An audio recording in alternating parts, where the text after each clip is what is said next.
자, 이제 우리 함께 말씀 보도록 하겠습니다. 오늘 우리가 함께 볼 말씀은 마태복음 6장 9절에서 13절 말씀입니다. 마태복음 6장 9절에서 13절 말씀, 제가 한 절 읽고 여러분 한 절 읽고 이렇게 교독하도록 하겠습니다. 제가 먼저 읽겠습니다. 그러므로 너희는 이렇게 기도하라. 하늘에 계신 우리 아버지여, 이름이 거룩히 여김을 받으시오며 나라가 임하시오며 뜻이 하늘에서 이루어진 것 같이 땅에서도 이루어지이다. 오늘 우리에게 일용할 양식을 주시옵고 우리가 우리에게 죄 지은 자를 사하여 준 것 같이 우리 죄를 사하여 주시옵고 함께 읽겠습니다. 우리를 시험에 들게 하지 마시옵고 다만 악에서 구하시옵소서. 나라와 권세와 영광이 아버지께 영원히 있사옵나이다. 아멘. 네. 이제 계속해서 저희는 이제 삶을 변화시키는 기도, 주기도문이라는 제목으로 여러분들과 함께 어떻게 우리가 기도해야 될 것인지, 또 예수님께서 우리에게 어떻게 기도를 가르쳐 주셨는지에 대해서 함께 알아가고 있습니다. 레리 크랩의 파파 기도라는 책을 보면 거기에 하나님과의 관계를 체크하는 9가지의 질문이 나오고 있습니다. 이 9가지 질문을 이제 3개씩 나누어서 레리 크랩이 이제 우리의 삶 가운데 하나님과 어떤 관계를 맺고 있는지를 질문을 던지고 있는데요. 제가 질문을 우리도 한번 보고 살펴보면 좋겠다라는 생각이 들어서 한번 이 질문을 이렇게 자막으로 이렇게 준비를 했는데요. 먼저 1, 2, 3번이 이렇게 되어 있습니다. 1번이 첫 번째는 하나님께 열심히 구하였으나 받지 못한 것이 있는가? 한번 마음속으로 yes 아니면 no 이렇게 한번 살펴보십시오. 두 번째, 하나님의 인도하심을 구했으나 특히 어려운 인간관계 속에서 인도하심을 받지 못한 적이 있는가? 세 번째, 하나님의 음성을 꼭 들어야 할 상황이었던지라 확신도 없으면서 굳이 하나님의 음성을 들은 걸로 믿으려 한 적은 없었는가? 어떻습니까? 여러분들의 마음 가운데 이 3가지 질문에 대해서 여러분들은 예 아니면 아니요, 어떤 답이 여러분 마음 가운데 있습니까? 저는 이 3가지 질문을 제 가운데 딱 던졌는데 다 3가지 다 예예요. 예. 그 다음에 이제 4번부터 6번까지의 질문이 이렇게 나옵니다. 4번의 질문이 이렇습니다. 당신에게 가장 절실한 기도 제목인데 하나님은 전혀 듣지 않으신다고 느껴지는 때가 가끔 있는가? 저는 매일 있는데 여기는 가끔 있는가라고 이야기해가지고 약간 좀 당황했는데요. 예. 어쨌든 이 질문이 4번 질문이고요. 5번 질문은 이렇습니다. 하나님의 위로를 간구했지만 오히려 기도 후에 외로움과 공허감만 느낀 적은 없었는가? 6번 질문입니다. 유혹을 극복할 힘을 달라고 기도했지만 기도 후에도 당신은 여전히 연약하고 유혹은 강하게 또는 전보다 더 강하게 느껴진 적은 없었는가? 자, 이 4번부터 6번의 질문을 여러분 한번 보셨는데 어떻습니까? 여러분들의 마음 가운데 예 아니면 아니요, 어떤 답이 훨씬 많습니까? 저는 이 4번부터 6번 질문도 다 3가지 질문 다 저의 마음 가운데는 다 예예요. 그래서 1번부터 6번까지의 질문을 이렇게 살펴봤더니 1번부터 6번까지 질문에 다 예라고 대답하신 분들은 이제 기도를 하기가 쉽지가 않으실 것 같아요. 그래서 대부분 다 이제 예라고 이야기하고 교회를 떠나지 않습니까? 떠나시기 전에 근데 이 7번부터 9번 질문까지를 보시고 떠나셔야 돼요. 그래서 7번부터 9번까지 질문이 이렇게 질문을 던지고 있는데요. 7번 질문이 이렇습니다. 같이 읽어볼까요? 자, 시작. 하나님과의 동행을 충분히 누릴 만큼 하나님을 잘 알고 있는가? 마치 가족이나 친구와 함께 있는 시간을 즐기듯이 하나님과의 동행을 누리고 있는가? 예. 이것도 yes 아니면 no 아니면 이렇게 한번 마음속에 답을 해보십시오. 8번입니다. 8번도 같이 한번 읽겠습니다. 자, 시작. 당신은 사람보다도 하나님을 더 잘 알고 더 많이 누리기를 원하는가? 네. 9번 질문이 이렇습니다. 9번 질문도 같이 읽겠습니다. 자, 시작. 당신은 하나님의 음성을 듣고 하나님이 바로 이 순간 나와 함께 하신다고 느낄 만큼 하나님과 연결되어 있는가? 자, 7번, 8번, 9번 질문에 대해서 여러분들은 예 아니면 아니요, 어떤 이제 답이 나오고 있습니까? 여기는 근데 저는 다 또 예가 아니에요. 여기는 또 다 아니요예요. 그래서 마치 가족이나 친구와 함께 있는 시간을 즐기듯이 하나님과 동행을 누리고 있는가? 아닌 것 같아요. 당신은 사람보다도 하나님을 더 잘 알고 더 많이 누리기를 원하는가? 이것도 아닌 것 같아요. 당신은 하나님의 음성을 듣고 하나님이 바로 이 순간 나와 함께 하신다고 느낄 만큼 하나님과 연결되어 있는가? 아닌 것 같아요. 그러니까 7번부터 9번까지는 우리가 하나님과 어떤 관계를 맺고 있는가에 대해서 질문을 던진 것이고요. 1번부터 6번까지는 그 관계와 상관없이 내가 원하는 것을 이분이 주실 수 있는가 주시지 못하는가에 대한 부분을 질문을 던지고 있는 것이죠. 이 질문에서 어떤 이야기를 하고 있는 것일까요? 이 질문에서 이야기하는 것은 신앙 가운데 1번부터 6번의 질문은 하나님으로부터 구하고자 하는 것들이 절실히 많은데도 불구하고 7번부터 9번까지의 질문을 통하여서 우리는 그만큼 하나님을 잘 알고 있느냐라고 물어볼 때 잘 알지도 못하고 잘 알려고 하지도 않는다라는 것을 이야기를 하고 있는 것입니다. 이걸 이제 다른 말로 무엇이라고 이야기할까 이렇게 또 살펴봤더니 실천적 무신론자라고 하는 분들이 있습니다. 들어보셨습니까? 이 실천적 무신론자라고 하는 분들은 어떤 분이냐면 교회 안에서 신앙의 껍질만 유지한 채로 매주 교회에 나와 설교를 듣고 찬송을 부르고 헌금도 하지만 대부분 습관적인 형식일 뿐 그들의 삶에서는 하나님의 살아계심을 볼 수가 없는 신자를 이 실천적 무신론자라고 이야기를 하고 있는 것이죠. 설교도 듣고 찬송도 부르고 헌금도 함에도 불구하고 이 사람의 그 어떠한 부분에서도 하나님의 존재가 느껴지지가 않는 것이죠. 어떤 사람이냐면 즉 믿음의 대상이 사라져버린 신앙을 하고 있는 사람을 우리는 실천적 무신론자라고 이야기를 하고 있습니다. 제가 이 레리 크랩 파파기도라는 책에서 나오는 이 9가지 질문을 통하여서 제가 깊이 묵상할 수 있었던 것은 무엇이냐면 나도 어쩌면 이 실천적 무신론자일 수 있겠다라는 생각이 들었습니다. 기도를 하는데 그 기도는 하나도 응답이 되지 않고 또 그 가운데서 하나님에 대해서는 잘 알고 아느냐고 누군가 물어봤는데 사람보다도 하나님을 잘 알지 못한다는 거 무슨 이야기를 하고 있는 것입니까? 대상이 없는 거예요. 그건 신앙의 대상이 우리 가운데 존재하지 않는다라고 하는 것을 이야기를 하는 것이죠. 현대를 살아가는 그리스도인에게 가장 큰 문제점이 무엇인가라고 이야기할 때 우리의 기도를 들으시는 그 믿음의 대상을 잃어버렸다는 것, 그것이 현대를 살아가는 그리스도인에게 가장 큰 문제점이라고 많은 신앙인들이 지적하고 있습니다. 주님께서 우리에게 가르쳐 주신 그 기도는 우리에게 있어서 그 신앙의 대상이 누구인지, 우리의 기도를 들으시는 그분이 누구이신지에 대해서 예수님께서 우리 가운데 말씀해 주고 계시는 것입니다. 예수님께서 기도를 가르쳐 주시면서 그 기도 가운데 제일 처음 나오는 것이 무엇입니까? 하늘에 계신 우리 아버지라고 하는 부분이 나오지 않습니까? 이 부분이 왜 맨 처음 나왔겠습니까? 우리가 많이 기도를 하는데 그 기도의 대상이 누구인지 정확하게 알고 그 다음에 기도를 하라고 예수님께서 그 기도를 가르쳐 주고 계신 것이지요. 그래서 오늘 우리는 그 하늘에 계신 우리 아버지, 그분이 어떤 분이신지에 대해서 한번 알아가 보고자 합니다. 기도의 대상, 그분은 누구입니까? 첫 번째, 하늘에 계신 하나님이라고 이야기를 하고 있습니다. 여기에서 저는 한 단어를 주목하게 되는데요. 그 단어는 무엇이냐면 계신이라고 하는 이 단어입니다. 하늘에 계신. 이 계신이라고 하는 이 단어는 아주 존재론적인 단어라고 할 수 있습니다. 헬라어로는 en이라고 하는 전치사인데요.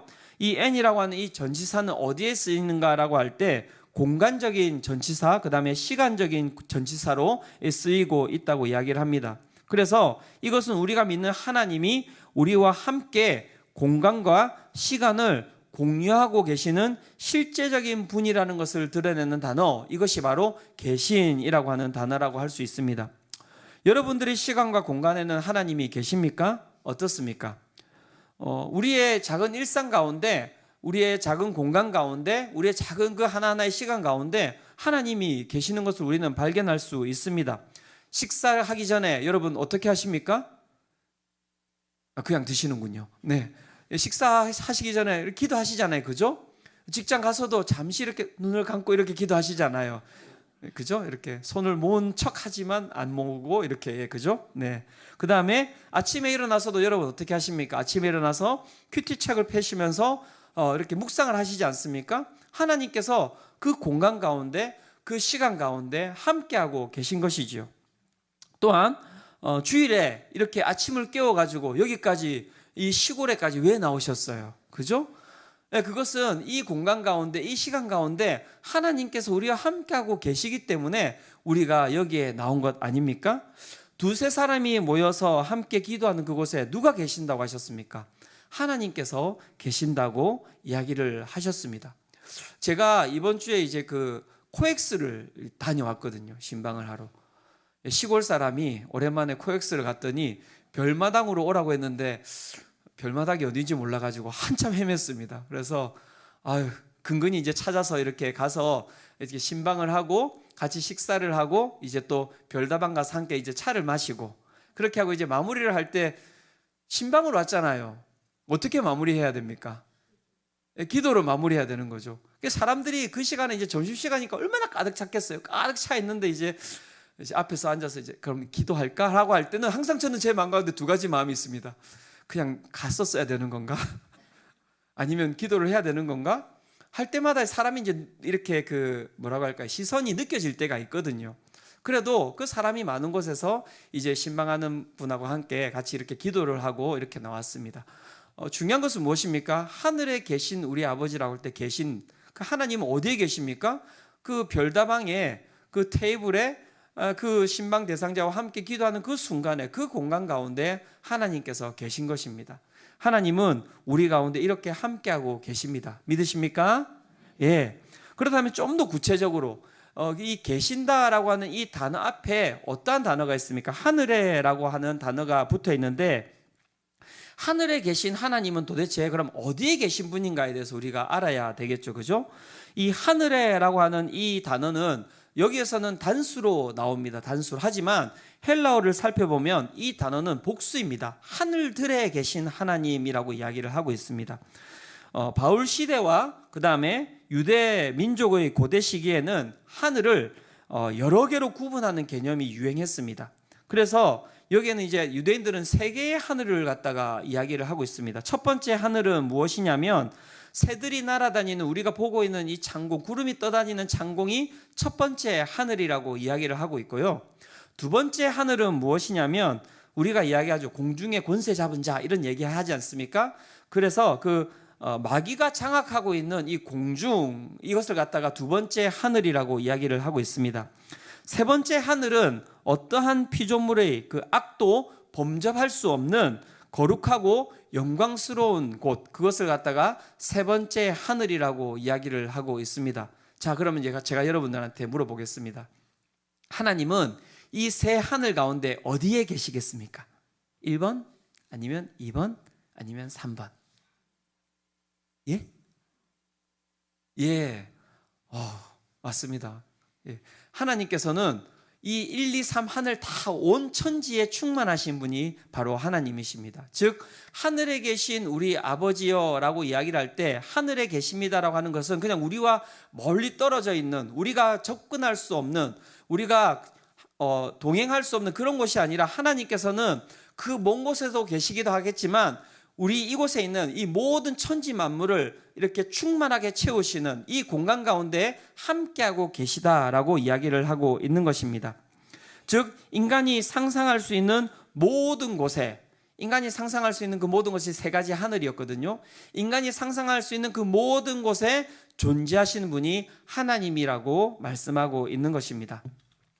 그리고 또 이 하늘이라고 하는 단어가 어떤 의미를 가지고 있는가라고 이야기할 때 이 하늘은 인간이 살아가고 있는 땅과는 반대의 의미를 가지고 있습니다.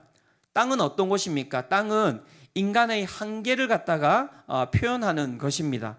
유한한 곳이죠. 그죠? 그리고 제한적인 곳이 땅이라고 할 수 있습니다. 즉 하늘에 계신 우리 아버지라고 이야기할 때 그 하늘은 무엇이냐면 인간이 가지고 있는 유한함, 인간이 가지고 있는 제한적인 부분들을 넘어서 그 반대로 초월적인 하나님을 이야기를 하고 있는 것입니다. 즉 우리가 믿는 신앙의 대상인 하나님은 우리와 전혀 다른 어떤 하나님이십니까? 초월적인 하나님이시다라고 말씀하고 있는 것입니다. 그렇다면 이 초월적인 하나님은 어떤 분이실까에 대해서 우리가 하나님을 알아보기 위해서 우리가 오늘 말씀을 듣고 있는 것이니까요. 어떤 분이신가에 대해서 한번 살펴볼 필요가 있을 것 같습니다. 초월적인 하나님의 속성이 있는데요. 그 첫 번째 속성은 무엇이냐면 하나님은 주권자이시라는 것입니다. 로마서 11장 36절이 그 이야기를 하고 있는데요. 같이 한번 읽어보도록 하겠습니다. 자, 시작. 이는 만물이 주에게서 나오고 주로 말미암고 주에게로 돌아감이라. 그에게 영광이 세세 있을지어다. 네. 아멘. 하나님이 주권자이십니다 라고 이야기할 때 만물이 주에게서 나오고 주로 말미암고 주에게로 돌아감이라. 이것은 무슨 뜻입니까? 하나님으로부터 모든 것이 나오고 하나님으로부터 모든 것이 마무리되는 하나님이 이 땅 가운데 최고의 통치자이십니다 라는 것을 의미하는 것입니다. 사랑하는 성도 여러분, 우리는 어떻게 지어졌습니까? 하나님의 말씀으로 우리는 지어진 존재들이죠. 그죠? 원숭이로부터 나오지는 않았지 않습니까? 그죠? 네. 그래서 이 진화론하고 우리가 이제 창조론 이 이야기를 하고 있는데요. 제가 이제 목사여서 진화론에 대해서 막 이렇게 공격하고 이것이 아니라 제가 살펴봤더니 진화론도 그렇고 창조론도 그렇고 저희는 무엇에 근거해서 우리가 이 땅이 만들어졌다고 이야기를 하고 있습니까? 하나님의 말씀에 근거해서 이 땅이 만들어졌다라고 우리는 고백을 하죠. 그 근거는 어디에 있습니까? 그것이 믿음에 있어요. 믿음. 그죠? 믿음에 있어요. 그래서 이 과학자들은 이 종교를 바라보면서 어떻다라고 이야기하냐면 비합리적이다라고 이야기를 하죠. 그러면 과학은 합리적입니까, 여러분? 우리가 가지고 있는 진화론이라고 우리가 배우는 진화론이라고 하는 것은 여러분 합리적입니까? 그렇지 않죠. 그들이 이야기하는 증거들이 있는데 그 모든 증거와 증거 사이에 여러분 유실되어 있는 증거들이 있는 거예요. 그러니까 증명이 되지 않는 부분들이 있죠. 그러면 그 사이와 사이를 메꾸는 것은 무엇이 메꾸고 있습니까?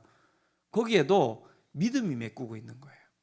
즉 진화론도 무엇을 근거로 하는 것인 줄 아십니까? 진화론도 믿음에 근거한 것이고요. 창조론도 믿음에 근거한 것입니다. 그런데 우리는 그것을 바라보면서 한쪽은 그냥 우리가 인본적으로 합리적이다라고 이야기를 하고 한쪽은 비합리적이다라고 이야기를 하는데 제가 보기에는 둘 다 그런 식으로 생각하면 다 비합리적인 것입니다. 그러면 나는 무엇을 믿겠느냐에 대한 믿음에 달려있는 것뿐인 것이죠. 지금은 진화론과 창조론을 가르치는 시간이 아니기 때문에 여기까지만 이야기할게요. 궁금하십니까? 나중에 한번 살펴보시면 좋을 것 같고요. 제가 이 이야기를 하는 것은 무엇이냐면 이곳에 이제 우리 자녀들을 둔 우리 부모님들이 계신데 이 자녀들이 한번 3학년, 4학년 올라오면 갑자기 확 물어보거든요. 아빠, 엄마, 진화론이 맞는 거 아니야? 그러면 그때 어떻게 됩니까? 부모님들 갑자기 얼굴이 펄개지면서 공부나 제대로 하지 뭐 이런 걸 물어보고 있냐고 너는 신앙생활이나 제대로 하라고 그렇게 하고 이제 애한테 가라고 하지 않습니까? 그 이후부터 아이는 이제 고민이 되기 시작하는 것입니다. 부모님을 바라보면서 교회를 바라보면서 아무도 설명을 해주지 않으니까요. 그래서 혹시라도 누가 물어보거든 요 정도까지 이야기를 해주시고 부모님도 어쨌든 내가 뭔가를 알고 있다고 이야기는 해주셔야 되잖아요. 요 정도까지 이야기하고 그 뒤는 우리 목사님한테 가서 물어볼까? 그렇게 해서 저한테 데리고 오시면 됩니다. 그럼 저하고 함께 또 이야기하는 시간도 가지도록 하고요. 또 교회에서도 이 부분을 놓고 함께 좀 충분히 가르칠 수 있도록 또 준비를 하려고 합니다. 다시 본론으로 돌아와서요. 넋이 나가시면 안 됩니다. 하나님은 이 땅의 통치자이십니다. 이 땅의 주권자이십니다. 하나님께서 바다든 강이든 갈라야겠다고 결심을 하시면 여러분 홍해가 갈라지고요. 여러분 요단강이 갈라집니다. 믿으십니까? 예, 그것은 사실입니다. 그리고 하나님께서 폭풍우를 잠재우겠다고 하시면 그 폭풍우가 잠잠해지는 것입니다. 하나님은 이 땅의 모든 것을 통치하시는 분이십니다. 두 번째, 하나님은 어떤 분이십니까? 하나님은 영원하신 분이십니다. 시편 90편 2절이 그 이야기를 하고 있는데요. 같이 한번 읽어보도록 하겠습니다. 자, 시작. 산이 생기기 전 땅과 세계도 주께서 조성하시기 전 곧 영원부터 영원까지 주는 하나님이시니이다. 예, 하나님은 영원하신 분이시다라고 이야기를 하고 있습니다. 그분은 시작도 끝도 없으신 분이라고 이야기를 하고 있습니다. 그 영원함을 우리가 뭐 이렇게 약간이라도 경험하기를 원한다면 이 바다에 깊은 바다에 가보면 그 영원함을 우리가 경험할 수 있죠. 그것에 빠지면 끝도 없이 이렇게 들어갈 것처럼 느껴지죠. 그것이 영혼에 대한 무엇이냐면 두려움이라고 할 수 있습니다. 뭐 우주도 마찬가지죠. 광활한 우주가 여러분 정말 나갔을 때 얼마나 그 가운데 우리 가운데 두려움을 줄 수 있겠습니까? 나가보진 않았지만, 예. 그렇지만 여러분 이 땅 가운데 영원한 것은 존재하지 않아요. 그 깊은 심연의 바다도 결국에는 바닥이 있고요. 그 광활한 우주도 결국에는 그 끝이 있다고 이야기를 하고 있지 않습니까? 하지만 하나님은 끝이 없는 분이라고 말씀하고 계십니다. 사랑하는 성도 여러분, 우리 하나님은 사랑이라고 이야기하는데요. 그 사랑이 그렇다면 영원하다고 이야기하는 것, 끝이 없다고 이야기하는 것 얼마나 큰 은혜입니까? 영원한 하나님의 사랑을 경험하시기를 축원합니다. 예, 세 번째, 하나님은 어떤 분이십니까? 하나님은 전지하신 분이십니다 라고 이야기를 하고 있습니다. 요한일서 3장 20절인데 요한일서 3장 20절도 같이 한번 읽어보도록 하겠습니다. 자, 시작. 이는 우리 마음이 혹 우리를 책망할 일이 있어도 하나님은 우리 마음보다 크시고 모든 것을 아시기 때문이라. 하나님께서 정말 이 세상의 모든 것을 아시는데 우리의 마음까지도 우리의 모든 생각까지도 다 아시는 분이라고 성경이 이야기를 하고 있습니다. 솔직히 맞습니다. 하나님은 우리보다도 우리 자신을 더 잘 알고 계시는 분이십니다. 저도 이제 교회를 개척하고 나서 이렇게 이 장소에 와서 이렇게 개척하다 보니까 또 아는 분들이 많이 찾아와요. 찾아와서 항상 다 똑같이 하시는 말씀이 있어요. 저한테. 교회 와서 이렇게 교회를 보고 나면 야, 어떻게 목사님하고 이렇게 정말 딱 맞는 곳에 와 계시냐고. 그런 얘기를 정말 왔던 분들이 다 한 분도 빠짐없이 하고 계세요. 그래서 제가 어디서 이렇게 시골 사람처럼 보입니까? 어디에 제가 시골에 살 것처럼 보입니까? 그래서 제가 아니 어디를 봐서 여기가 나하고 이렇게 똑같이 보이냐고.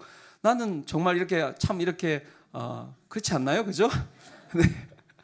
네, 뭐 요즘 이렇게 곳곳에서 그런 얘기를 한다고 하시더라고요. 저 뭐 별명이 있는데 뭐 아랍 왕자다 뭐 이런 얘기를 이렇게 하시더라고요. 감사합니다. 그래도 왕자라고 이야기해 주셔서 아랍 거지였으면 큰일 날 뻔했을 것 같습니다. 어쨌든 예. 그래서 제가 와서 이렇게 보는데 많은 분들이 와서 저하고 이렇게 딱 맞는 공간에서 이렇게 목회를 하고 있다라고 이야기를 해주시는 거죠. 이 공간을 제가 찾았습니까? 제가 이렇게 막 뭔가를 갖다 다 만들었겠습니까? 그렇지 않죠. 하나님께서 저에게 가장 잘 맞는 곳으로 인도해 주신 거예요. 저한테 너무 딱 맞거든요.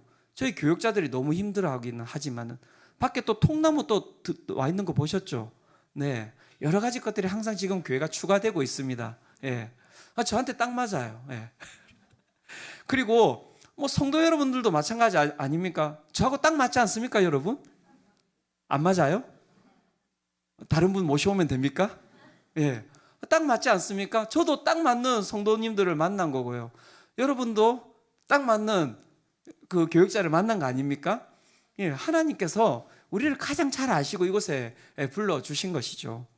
하나님은 모든 것을 아시는 분이십니다. 우리가 알지 못하는 것 하나하나까지도 섬세하게 챙기시고 섬세하게 견인해 가시는 분이 하나님이심을 믿으시기를 축원합니다.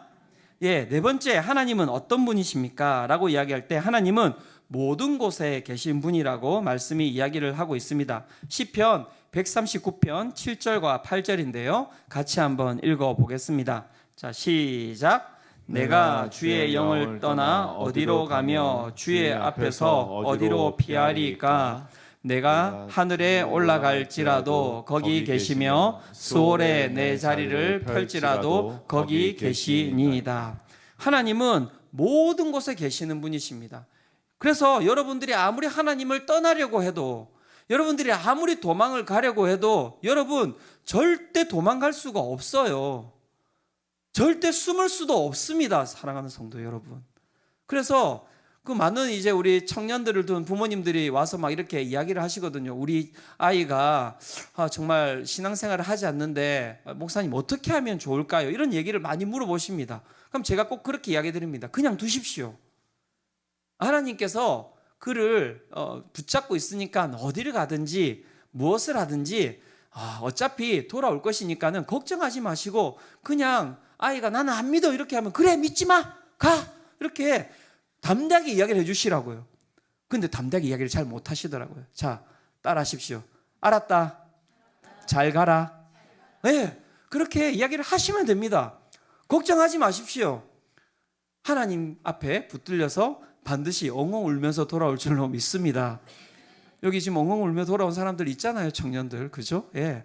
돌아올 수밖에 없습니다. 저도 마찬가지였습니다. 저도 하나님 부인하고 부정하고 정말 그렇게 도망갔는데요. 뭐 1년 만에 돌아왔습니다. 엉엉 울면서. 예. 하나님은 모든 곳에 계시고 그곳에서 우리를 지키고 계시는 분이 하나님이심을 믿으시기를 축원합니다. 마지막으로 하나님은 어떤 분이십니까? 하나님은 전능하신 분이라고 말씀이 이야기를 하고 있습니다. 예레미야 32장 27절인데요. 같이 한번 읽어보겠습니다. 자, 시작. 나는 여호와여 모든 육체의 하나님이라 내게 할 수 없는 일이 있겠느냐. 예, 하나님은 모든 것을 능하게 하실 수 있는 분이라고 말씀이 이야기를 하고 있습니다. 제가 가장 충격을 먹었던 그 사건은 어떤 사건이냐면 성경의 출애굽 사건입니다. 약 200만 명이 넘는 사람들이 그 가운데 광야로 나왔죠. 그들이 가지고 나온 게 없어요. 금부치 몇 개 막 주워 나오고 그 다음에 집에서 키우던 뭐 양 이렇게 가지고 나왔지, 그들이 여러분 다른 것을 가지고 온 게 아니고 광야는 아무것도 먹을 것도 없고 잘 것도 없는 곳이죠. 여러분 이스라엘 백성들이 광야에서 몇 년을 지냈습니까? 40년을 지냈습니다. 40년을 여러분 밖에서 떠돌아다녀 보셨습니까? 예, 쉽지 않잖아요. 그죠? 40년을 떠돌아다닐 생각을 하면 얼마나 뭐가 많이 있어야겠습니까? 그죠? 그런데 그들이 먹을 것이 부족했습니까? 중요한 건 그들의 옷이 여러분 삭았습니까? 정말 신기한 건 그들의 옷이 삭지 않았다는 거예요. 40년 동안 입었는데 어떤 것으로 만들어졌길래, 그죠? 예, 의료업계에 종사하시는 분들은 그 출애굽기를 깊이 묵상해 보시기를 바랍니다. 예, 옷이 삭지를 않았고요. 중요한 건 그들이 나오자마자 가장 먹고 싶었던 게 무엇이냐면 고기를 그렇게 먹고 싶었대요. 우리 수정빛 교회 가운데 풍부한 고기. 예, 그렇죠? 고기를 먹고 싶었는데 그래서 막 하나님 앞에 고기 달라고 그들이 막 아우성을 치거든요. 그 모세가 그 가운데 이제 넉다운이 된 거예요. 하나님, 내가 정말 이 인간들 데리고 도저히 못 가겠습니다. 그랬더니 하나님께서 모세야, 내 손이 짧냐? 내가 너희들에게 고기를 주겠다. 이렇게 말씀하세요. 그랬더니 모세가 이 사람이 몇 명인데 이 사람들의 그 입에 정말 만족하고도 남을 만한 고기가 이 광야에 어디가 있습니까? 라고 하나님께 다시 되묻습니다. 하나님께서 걱정하지 말라고 하십니다. 걱정하지 마라. 그리고 그 다음날 어떤 일이 일어나는지 아십니까? 사방으로 50km. 사방으로 50km입니다. 여기서 50km 정도 되면 어디까지 가는지 아십니까? 한 인천 정도까지. 그 가운데 높이 1m, 폭이 1m로 해가지고 메추라기가 와가지고 그 가운데 가득 쌓였다는 거 아십니까?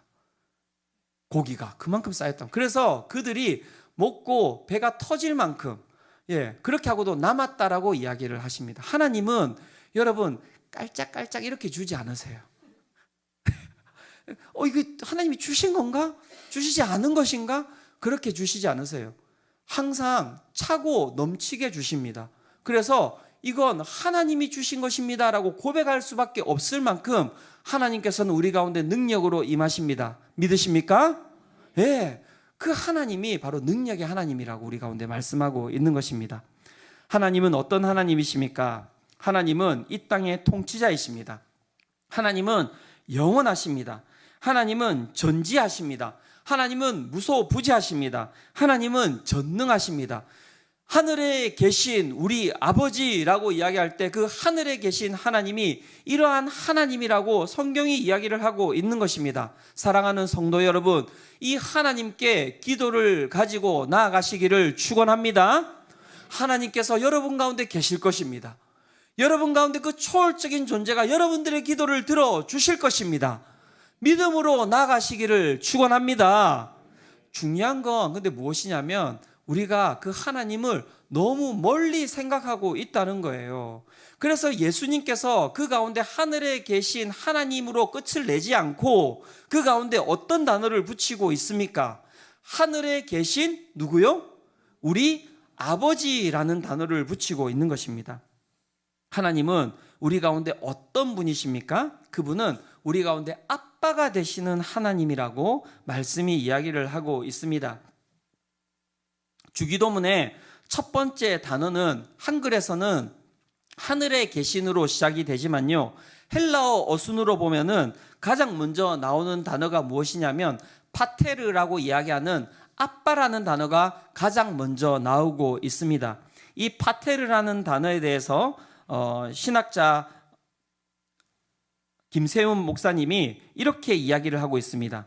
본디 예수께서는 하나님을 아빠라 부르도록 원래 가르치셨습니다. 하나님을 아빠라고 부르는 것은 예수의 독특한 어법입니다. 이 아빠라는 말은 우리가 사용하는 아빠와 똑같은 말입니다. 원래 아버지를 친근하게 부르는 어린아이의 언어였습니다. 여러분, 유대인들이 아빠라고 부른다는 거예요. 저희들도 아빠라고 부르는데 그 유대인들이 부르는 이 아빠라고 하는 이 단어는 어떤 단어라고요? 아버지를 친근하게 부르는 어린아이의 언어라고 이야기를 하고 있는 것입니다. 이 가운데 내재되어 있는 이 본질은 무엇입니까? 여러분, 담대하게 그 아빠 가운데 나 오라라고 하는 그 의미가 이 가운데 들어가 있는 것입니다. 우리 교회에도 이제 보면은 어린아이들이 많이 있지 않습니까? 제가 우리 박형규 집사님의 우리 준영이 볼 때마다 이 아빠의 의미가 무엇인지를 제가 깊이 깨닫게 돼요. 이 아빠 껌딱지거든요. 안 떨어지려고요. 아빠! 예, 그래서 제가 이제 집사님이 너무 힘들어 보이니까 아이를 안고 있어서 그래서 준영이 제가 좀 안을 테니까는 집사님 가서 좀 쉬십시오라는 의미로 제가 준영이를 안아주면 준영이가 싫어! 막 아빠! 아니 목사님 아니야 아빠 어디 있냐고. 예. 무슨 말입니까? 이 대체 불가한 존재라는 거예요. 그러면 준영이가 왜 그렇게 아빠를 찾습니까? 아빠의 명예 때문에? 아빠의 돈 때문에?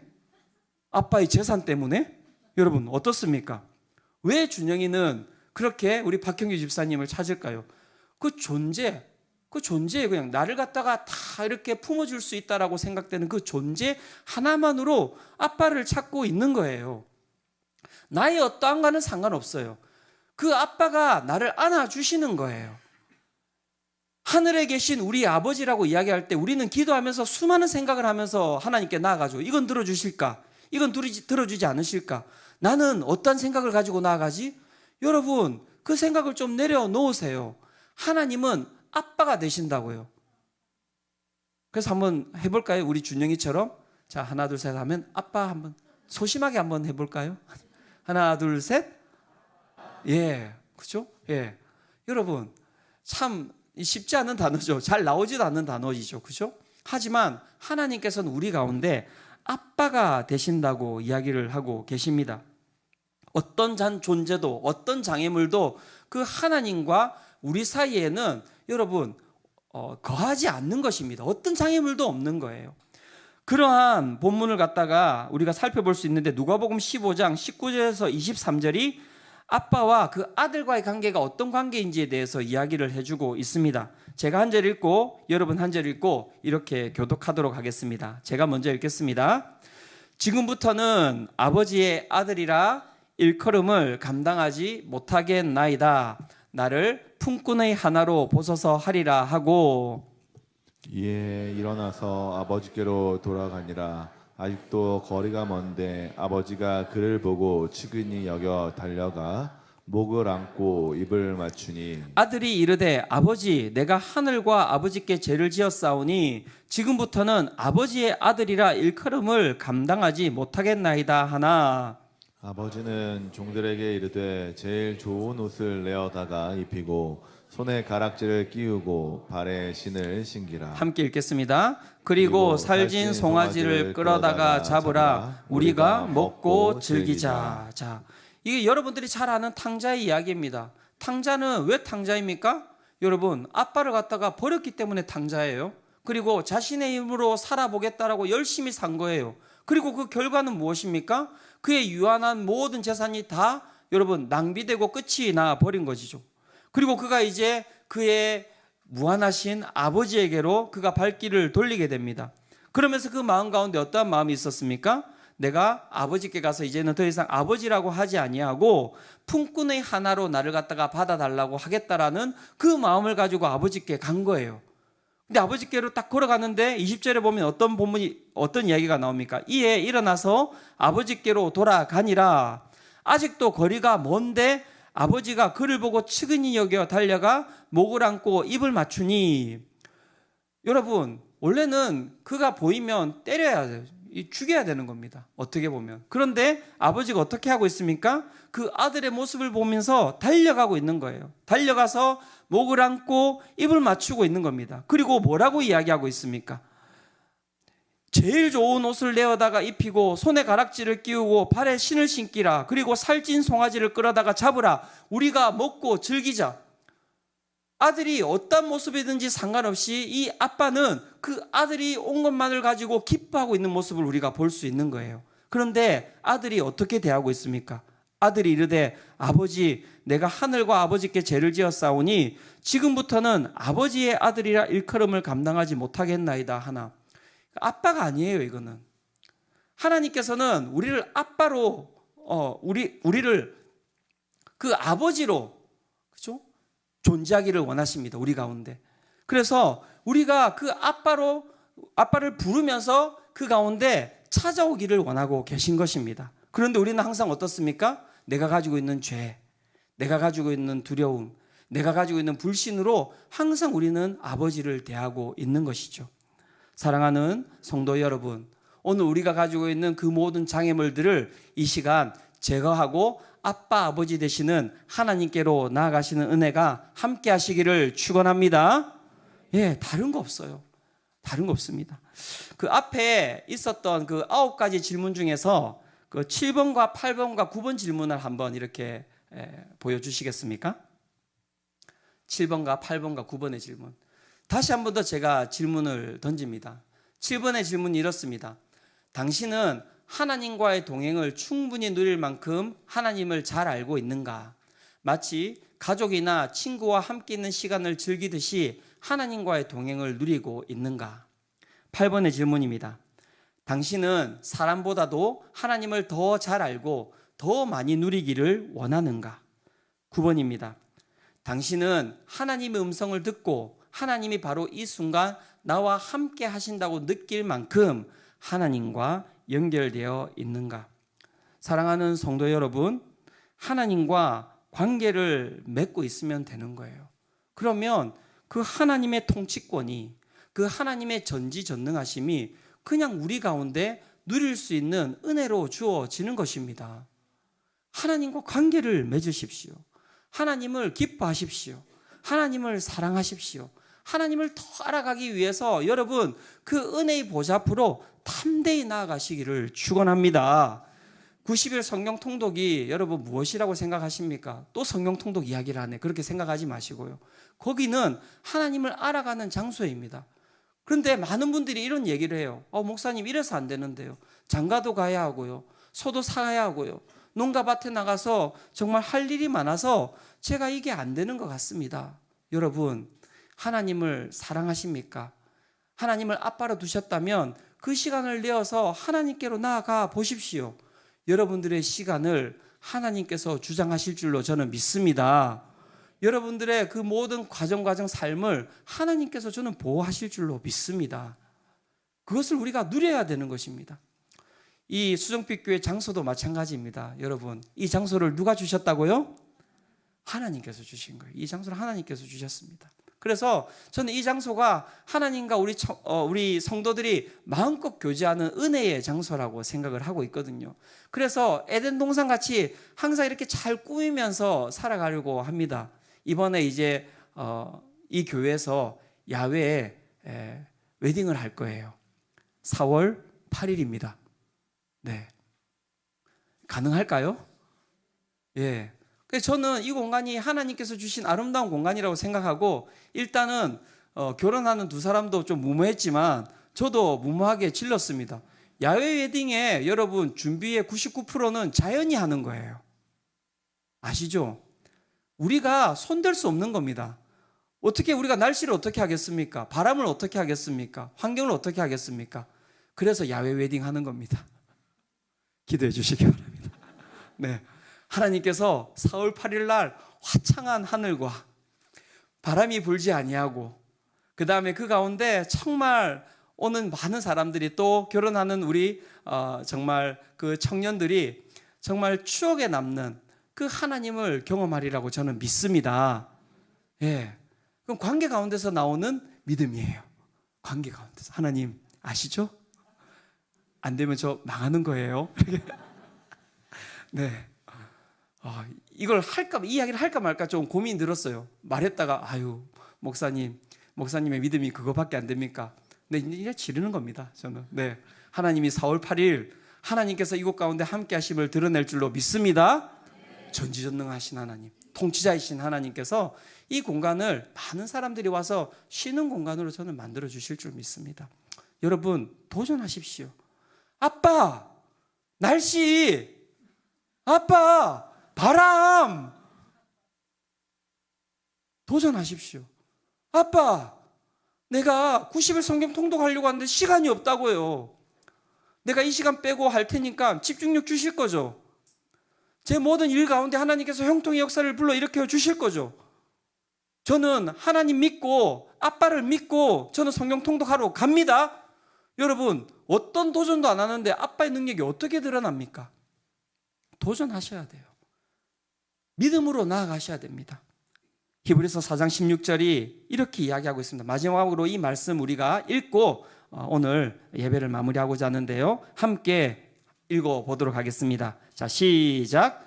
그러므로 우리는 긍휼하심을 받고 때를 따라 돕는 은혜를 얻기 위하여 은혜의 보좌 앞에 담대히 나아갈 것이니라. 여기서 가장 중요한 것은 무엇이냐면 담대히 나아가는 거예요. 사랑하는 성도 여러분, 사랑하시는 우리 아빠 가운데 정말 우리가 담대히 나아가는 성도님들 되시기를 축원합니다.